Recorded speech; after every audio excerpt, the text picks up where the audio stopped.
tous, je suis ravie de vous retrouver. Bon, une semaine sans vous, ça m'a manqué. Donc on se retrouve pour la Chandeleur. Donc ce soir c'est crêpe party. Nous allons réaliser plein de petites crêpes. Je vais vous montrer. Hop. Tac. Voilà. Des mini crêpes. Bon après vous pourrez les faire plus grandes hein, si vous avez envie. Donc il y en a 2, 4, 6, 8, 10, 12, 14, 15. Mes enfants en ont mangé 3. Si vous respectez les proportions que je vous ai données, vous en aurez à peu près 18. Voilà, ça vous donne une idée de ce qu'on va réaliser. Mes fils ont adoré les crêpes. Donc voilà, vous avez un public qui adore ces petites pâtisseries. Alors, on y va tout de suite, on attaque. Bonjour, bienvenue sur la chaîne Cru Life. Donc on va commencer par la réalisation de nos crêpes. Donc pour cela, il vous faut 150 g de noix de cajou, de purée de noix de cajou. Si vous n'avez pas, si vous voulez essayer avec un autre oléagineux, ça marche très bien. Moi j'ai déjà fait avec des amandes blanches, des amandes complètes. Voilà, c'est absolument délicieux. Donc vous avez déjà 3 options. Donc 150 g pour nos... Est-ce que j'ai la bonne unité de mesure? Oui. Hop. Donc commencez, mettez directement dans le blender parce que ça adhère. C'est très pâteux, les pâtes d'oléger au nœud. Donc pour pas gaspiller, c'est des purées qui sont quand même chères. Après vous pouvez la faire vous hein, si vous voulez. Hein. Si vous avez un bon blender comme le mien, là, un Vitamix, vous pouvez très bien la réaliser vous-même. Hein. Hop. Ça doit être pas mal.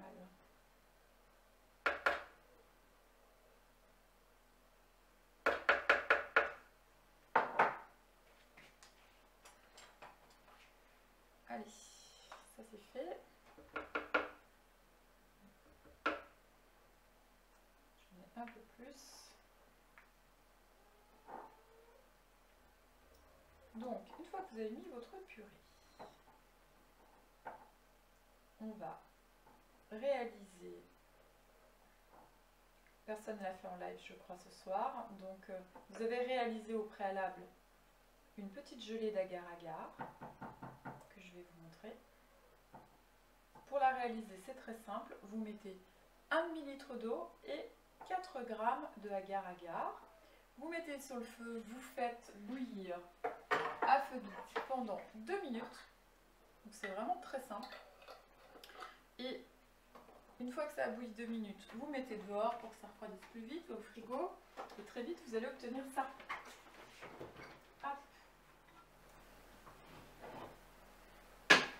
D'ailleurs, moi je vous conseille d'en avoir toujours à la maison si vous cuisinez complètement. C'est très utile pour faire de bonnes préparations light avec beaucoup moins de léogineux. Hop, voilà la petite gelée. Vous voyez, c'est une vraie gelée. Hein. Je vous montre, c'est bien ferme. Donc vous allez la prendre, vous allez la découper. Ça va aider votre blender. Donc on va découper en morceaux. Hop. Directement.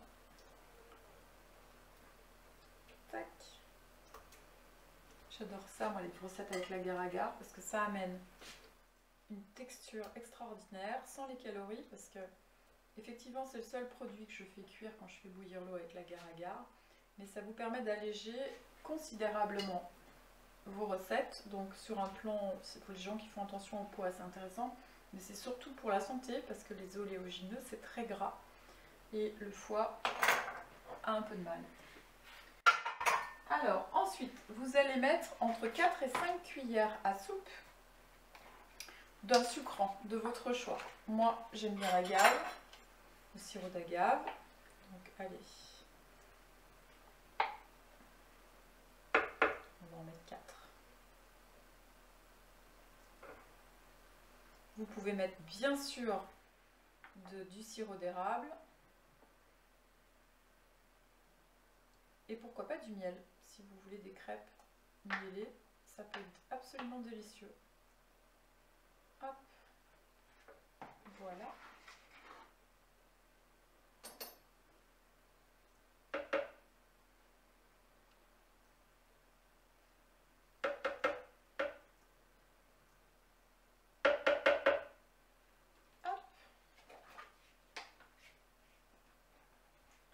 Alors, je vais laisser là éventuellement. On va mettre un tout petit peu de curcuma pour la couleur. Allez, un tiers de cuillère, et encore un petit tiers de cuillère.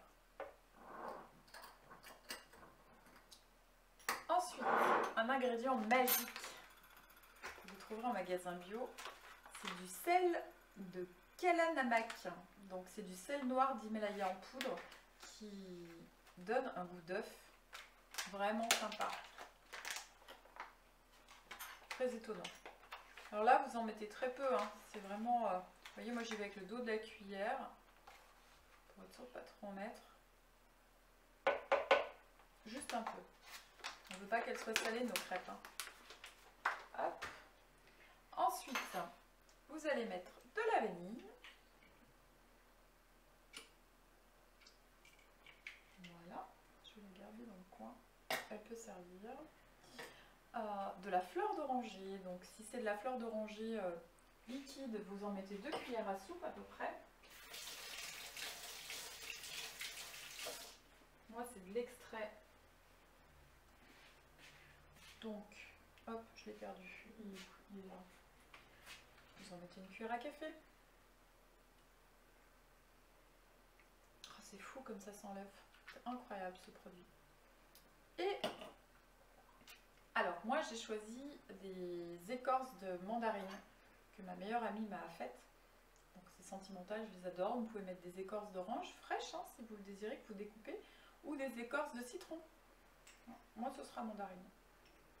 Allez, hop, hop. En plus ça rajoute un peu de couleur, c'est parfait. Voilà, et c'est tout. C'est compliqué à faire, hein, les crêpes crues. Hein. Les gens se font toute une histoire de crêpes crues, mais on a fait notre pâte. C'est aussi rapide, voire même plus qu'une pâte à crêpes traditionnelle. Le secret, c'est de blender progressivement, donc on débute doucement. Voilà, super. Peut-être qu'il se faut brancher, ça serait plus cool. Alors, on va le mettre. Excusez-moi, je disparais.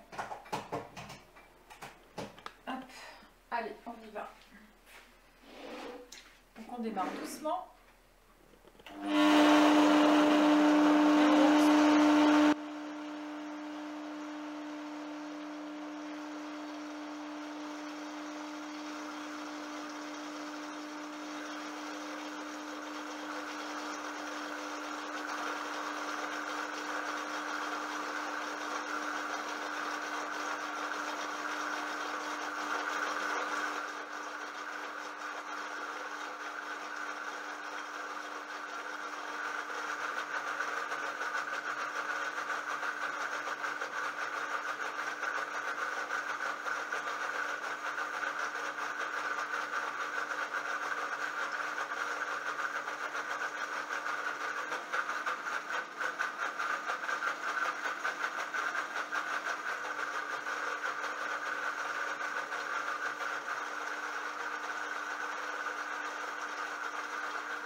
Voilà, votre pâte à crêpes est faite.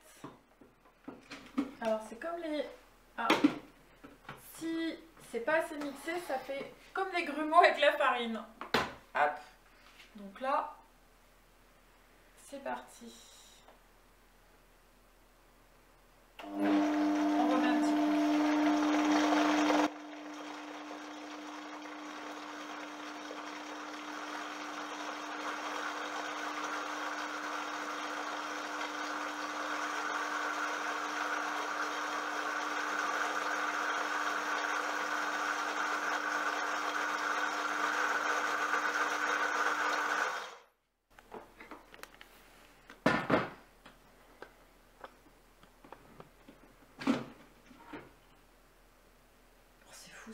Ça sent l'œuf. Il est incroyable ce sel. C'est bluffant. Allez, encore un petit coup.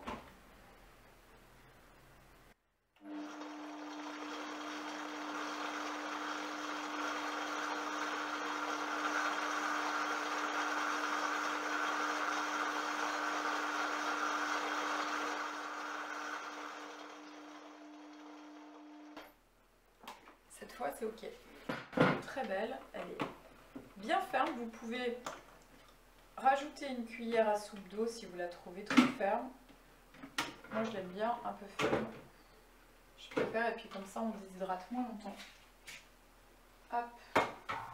Alors, ensuite, une fois qu'on a notre petite pâte à crêpes, on prend une unité de mesure, cuillère à soupe.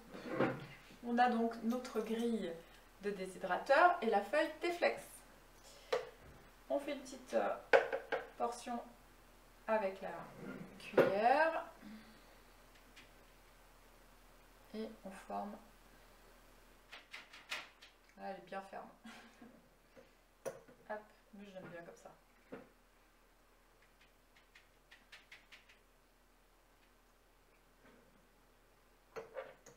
Et vous faites votre plaque.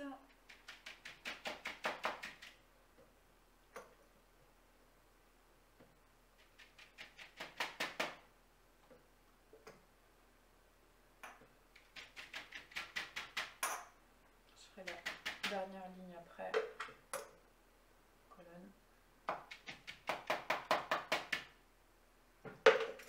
Voilà. Alors, petit instrument magique. Si vous utilisez les déshydrateur, vous faites des crackers et que vous faites des préparations comme celle-ci, regardez l'ustensile, il est courbé, vous voyez. Je pense qu'on voit sur nos pulls, on va peut-être mieux voir. Voilà. Tac. Oui, merci, voilà, c'est beaucoup mieux. Donc vous voyez, hop, il y a une petite dépression, là on voit bien comme ça. Ça c'est très utile pour faire des belles préparations. Donc vous mettez sur votre petit tas et vous venez le cajoler. Essayer de faire quelque chose de rond et sympa. Donc il faut trouver la bonne épaisseur. Ça s'aplatit un petit peu avec la déshydratation, donc faites plutôt un cran au-dessus de ce que vous aimeriez. Après vous faites à votre goût, vous pouvez faire des blinis, hein, c'est super aussi. Hein. Est-ce que j'ai mis mon... Oui, j'ai mis mon sucre. Hop. Alors après, avec cette pâte, s'il vous en reste, vous pouvez faire de la crème anglaise. Vous rajoutez juste un petit peu d'eau. Et à mon sens, un peu de vanille.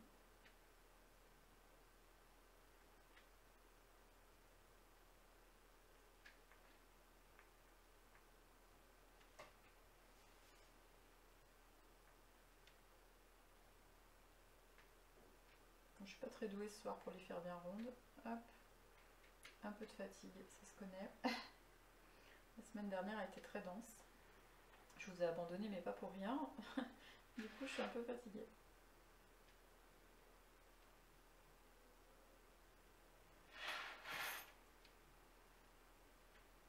Mais je suis revenue avec mon diplôme de... quelle est la dénomination exacte de... Attendez, je retrouve. Praticienne de santé.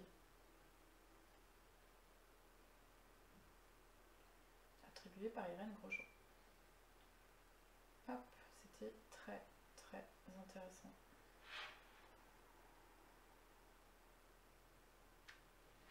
Voilà.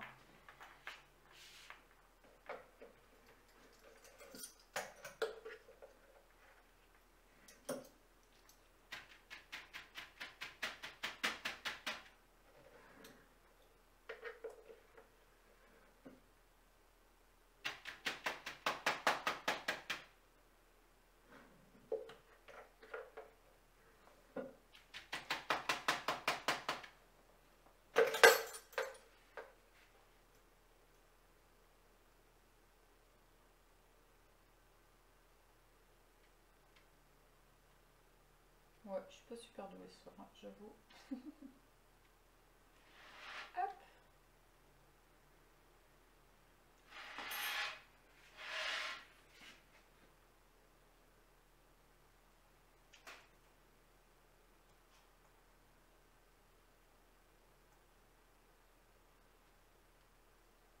il en faut 2-3 pour reprendre le coup de main. C'est comme tout. Ouais, elle commence à être plus sympa, plus ronde. Donc ce qui est important, c'est qu'elle soit d'épaisseur sur toute la petite galette égale. D'accord? Parce que sinon vous aurez une partie un peu sèche et une autre pas assez déshydratée, c'est dommage.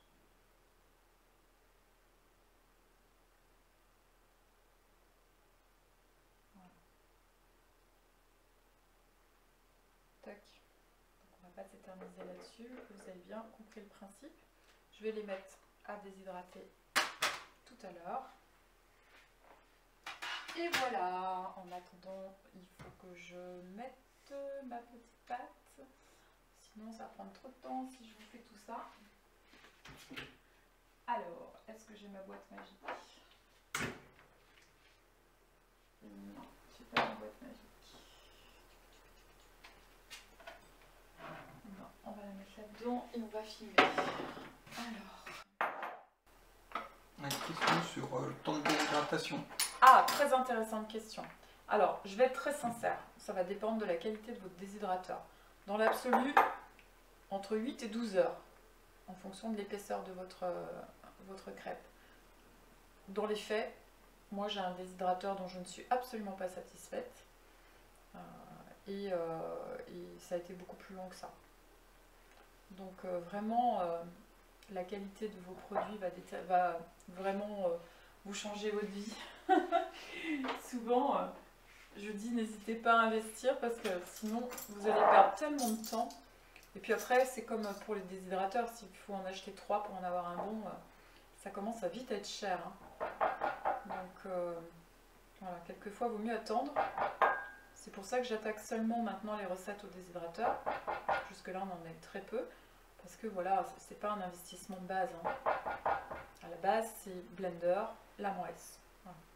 Ça, c'est les plus importants. Et bien sûr, ben, si vous êtes dans l'alimentation originelle, forcément également l'extracteur. Mais là, vous cruisinez pas avec, c'est pour faire des jus. Voilà.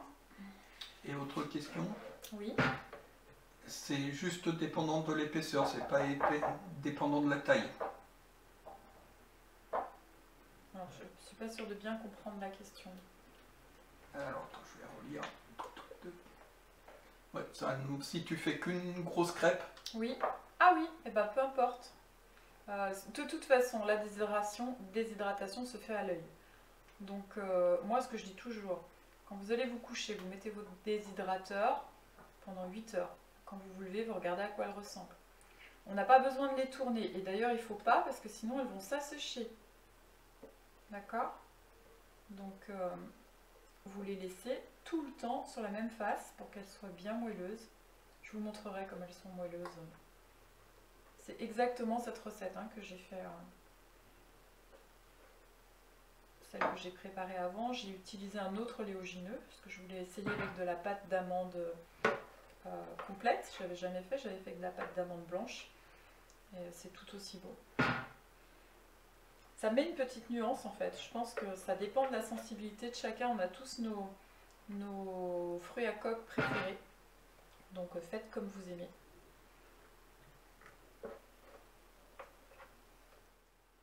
Là vraiment ce qui est important c'est de ne pas tourner.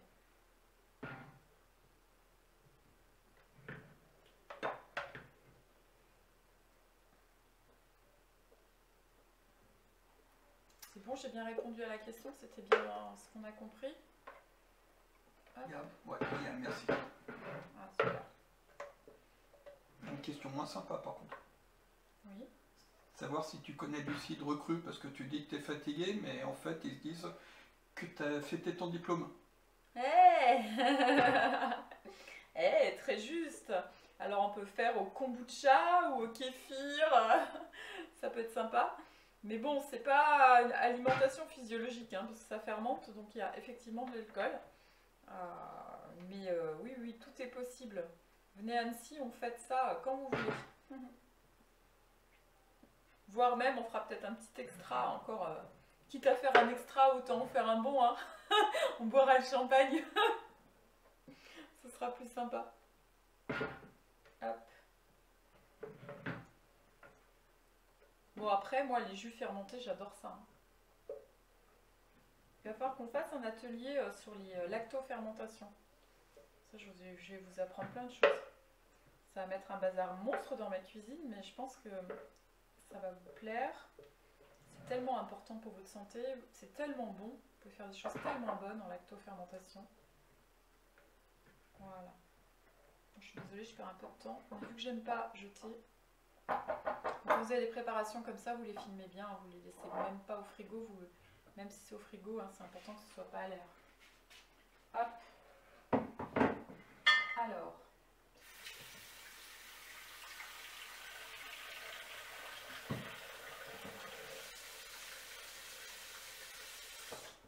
Maintenant, vous savez comment je nettoie mon blender.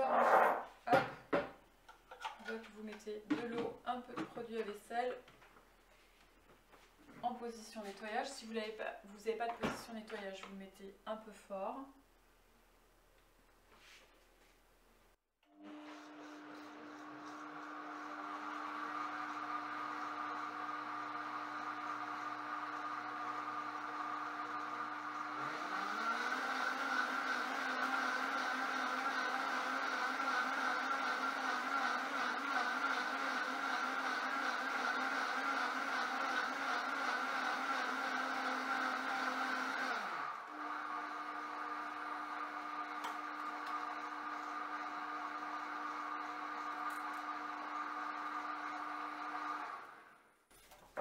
C'est bien, hein, travaille tout seul. Voilà.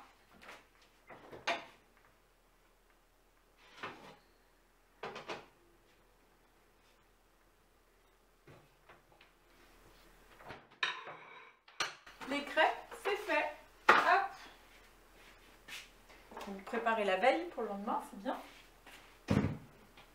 Mais au frigo, elle se conserve bien 3-4 jours sans bouger. Hein.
Notre blender est prêt pour la suite. Alors ensuite, je voulais vous parler d'un des accompagnements qui est la pâte à tartiner. Donc j'ai choisi volontairement de ne pas vous le montrer ce soir parce que vous l'avez sur ma chaîne. Donc c'est exactement la recette de la chaîne, sauf que j'ai doublé les proportions de sucre. D'accord? Donc vous prenez la recette intégrale sur la vidéo et vous mettez le double de sucre et vous verrez que ça ressemble vraiment à la fameuse marque dont on parle, qui est absolument délicieuse. Tac, que je ne nommerai pas. Alors, ça c'est fait. Par contre, bon, on va peut-être pas commencer par celle-ci. On va commencer par celle-là. Tac. Alors, on va faire une petite confiture un petit peu épicée à base de figues. Donc j'ai choisi celle-ci parce que même quand vous n'avez rien, il y a une grande probabilité, si vous êtes crugivore, que vous ayez des fruits secs. Donc là en l'occurrence ce sont des figues. Donc vous allez prendre vos figues que vous faites tremper une nuit entière. D'accord? Vous avez enlevé la petite queue dure. D'accord? Donc moi je l'ai coupée au ciseau et j'ai fait tremper mes figues, 9 figues pour être précise, dans de l'eau. Hop, donc toute la nuit, je vais même vous dire la journée aussi parce que je voulais qu'elles restent bien hydratées. Vous avez vu, elles ont bien gonflé. Hein. Donc 9 belles figues.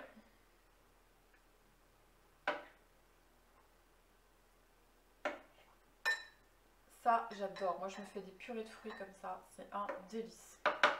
Vous allez mettre un petit peu du liquide, mais pas beaucoup, du liquide de trempage. Hop, vous commencez doucement, puis s'il faut, vous en remettez. D'accord? On va mettre un clou de girofle. Tac, si on voit. Et un tout petit peu de cannelle. Allez, vraiment, regardez très peu. Donc il y a quoi? Un quart de cuillère à café. Et sachant qu'elle n'est pas très forte celle-ci. Voilà. On garde de côté l'huile essentielle. On va déjà commencer à blender ça, voir ce que ça donne. On veut une texture. Moi, je pense que je peux en mettre un peu plus. Parce que j'avais oublié qu'il y avait les raisins qu'on allait faire gonfler.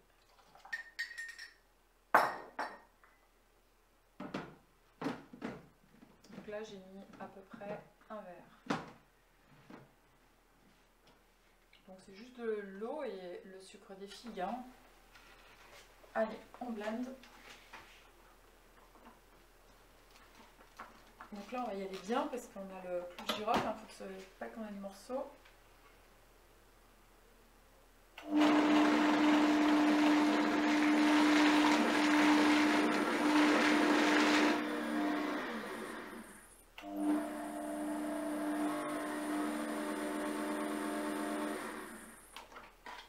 Donc là, mon blender me dit qu'il n'y a pas assez de liquide. Donc j'en remets.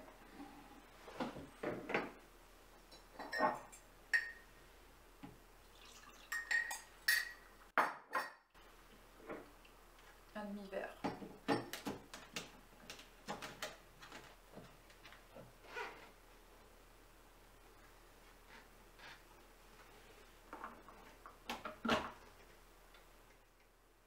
Alors, la préparation descende. Voilà.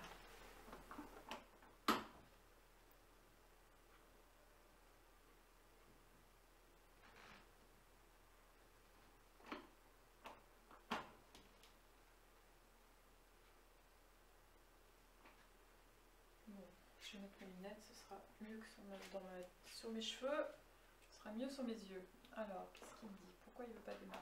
Je ne sais pas. Il y a quelque chose qui ne lui plaît pas. Ah, c'est pas assez fermé. Voilà.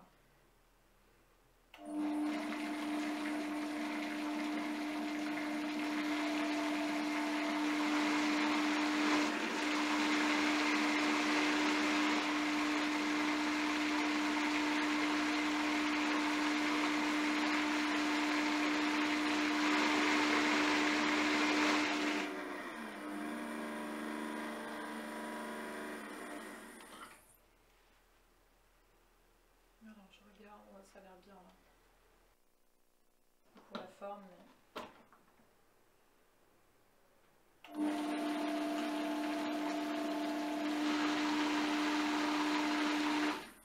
Vraiment, histoire de dire. Alors, vous pouvez en rester là. Vous pouvez d'ailleurs ne pas mettre la cannelle et le clou de girofle. Alors moi, c'est parce que j'ai décidé de faire un truc un peu original. Pour vous donner des idées, en fait. Hein. Donc, hop. Maintenant, à cette préparation...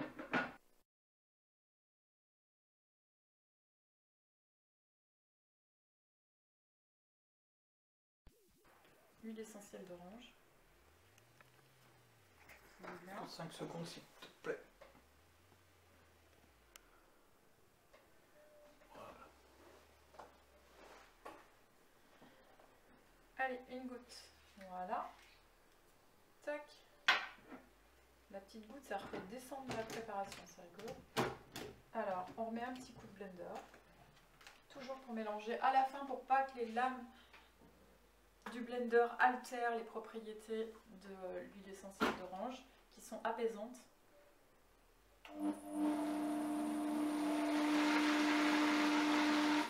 Voilà, juste pour mélanger. Ensuite, toujours pareil, vous pouvez en rester là. Mais moi, j'ai envie de faire un truc rigolo. J'ai envie de mettre des raisins à l'intérieur. Donc, ils ne sont pas réhydratés, donc ça va venir piquer dans l'hydrométrie de votre préparation. Les raisins sont secs. C'est des bons raisins Thompson. J'aime beaucoup ceux-là. Hop. Et ça va vous faire une préparation topissime pour les amoureux de la figue et des épices. C'est des saveurs qui se marient très très bien. C'est vraiment délicieux, c'est pas pour dire. Hop, pure invention. Mais alors moi, les petites crêpes avec la petite compotée figue, raisin, j'adore. Voilà, vous réservez dans un coin, vous pourrez mettre dans un pot de confiture. Et voilà, c'était la préparation numéro 2 avec le Nutella. Alors ensuite, on va faire une préparation à la mangue.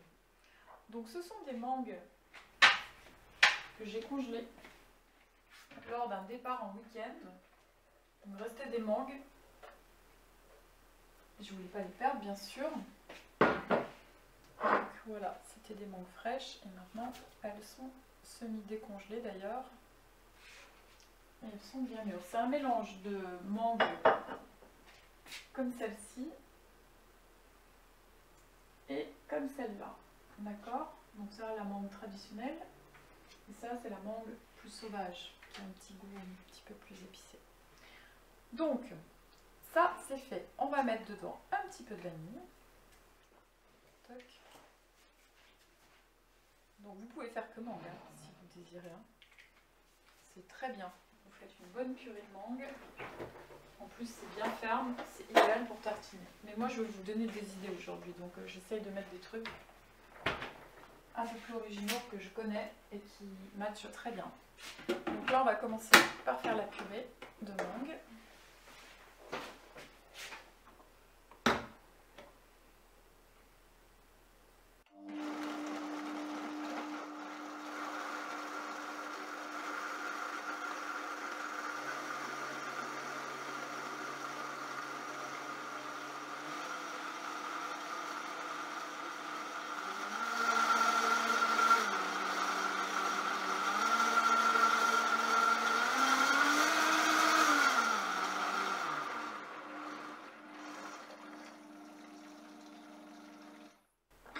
Vitamix, c'est vraiment une Rolls. Donc c'est réglé en 2 temps 3 mouvements. Voilà. Alors ensuite, on va mettre un tout petit peu de coco. Je vous explique pourquoi. Parce que l'idée, c'est qu'elle soit ferme et vous la conserverez au frigo pour qu'elle s'affermisse. Donc on en met pas beaucoup, on en met une cuillère à soupe. D'accord? Ça va juste lui donner du goût et de la fermeté. Vous mettez de la vanille, alors elle peut être liquide comme toute... Je l'ai mis ou pas? Oui, je crois que je l'ai mis. Hop. Donc on va mixer avec notre coco, huile, et on finira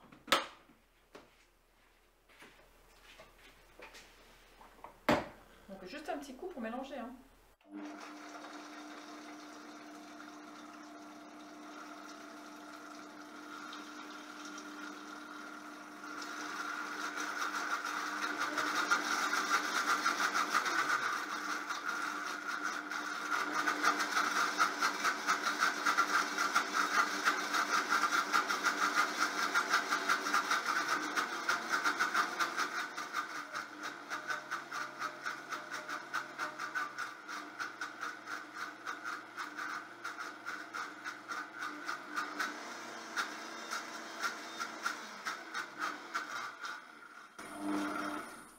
J'ai fait plus que prévu, je vous explique pourquoi. Parce que ma mangue est congelée et du coup ma coco a figé.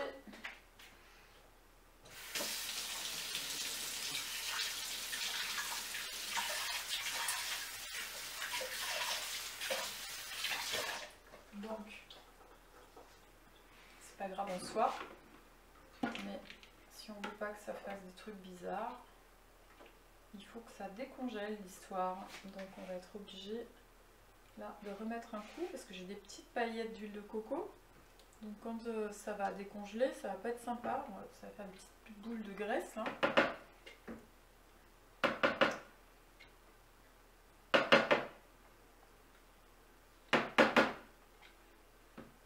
Alors moi qui adore la mangue, j'ai qu'une envie, c'est les manger. Donc là il y en avait pas tout à fait 400 grammes, d'accord, de mangue. Donc vous pouvez acheter les mangues congelées, hein.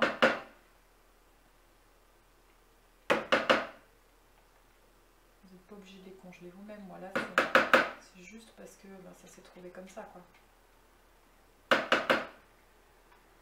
Et puis des fraîches, c'est encore mieux, hein.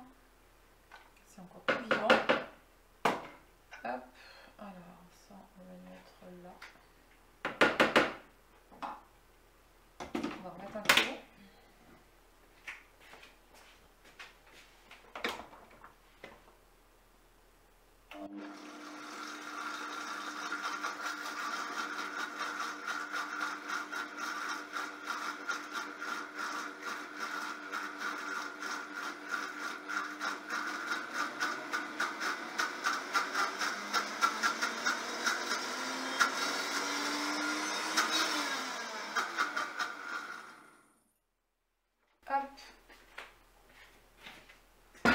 Voilà, et vous pouvez en rester là. Mais moi je ne vais pas en rester là, sinon ce serait pas rigolo.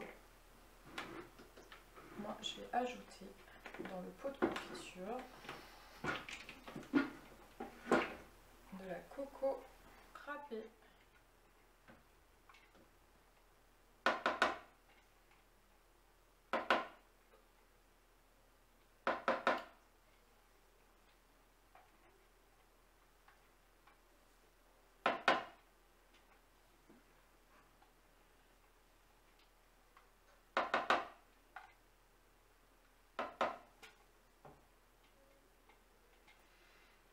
Mais faites-le dans le pot parce que si vous le faites dans le blender, ça va en coller plein sur le blender et vous allez galérer pour le nettoyer. Bon après c'est possible, vous pouvez aussi le mélanger par un petit coup de blendage hein, si vous voulez. Il n'y a aucun problème.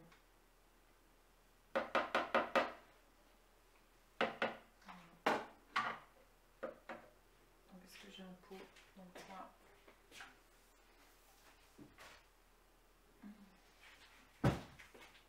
Hop, j'en ai pas, donc tant pis, je vais le faire dans mon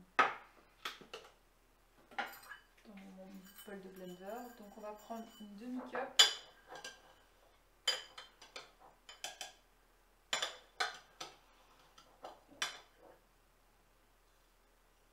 de coco râpé. Celle-là elle est sympa, elle est coupée gros, ça va vraiment faire des petits morceaux de coco dedans, ça va être sympa. Voilà, donc vous mettez dedans, vous mélangez et vous avez une super préparation coco mangue qui est vraiment super sympa. Voilà. De toute façon, ce que j'ai pas fait, c'est idiot. Ce que je viens de faire, c'est idiot. De toute façon, j'ai besoin de mon blender ensuite.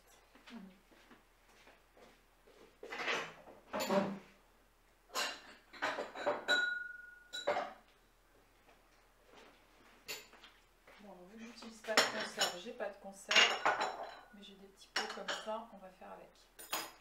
Donc, hop.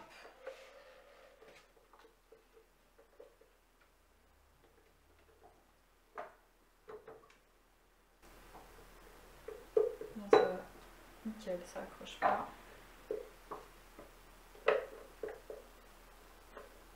Ça permet de bien mélanger.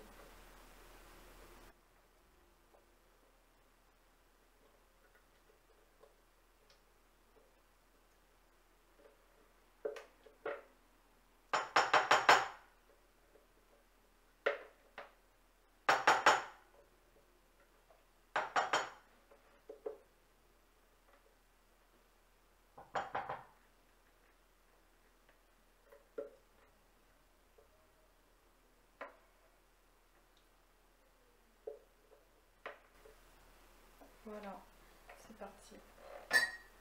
Allez, on va blender de nouveau.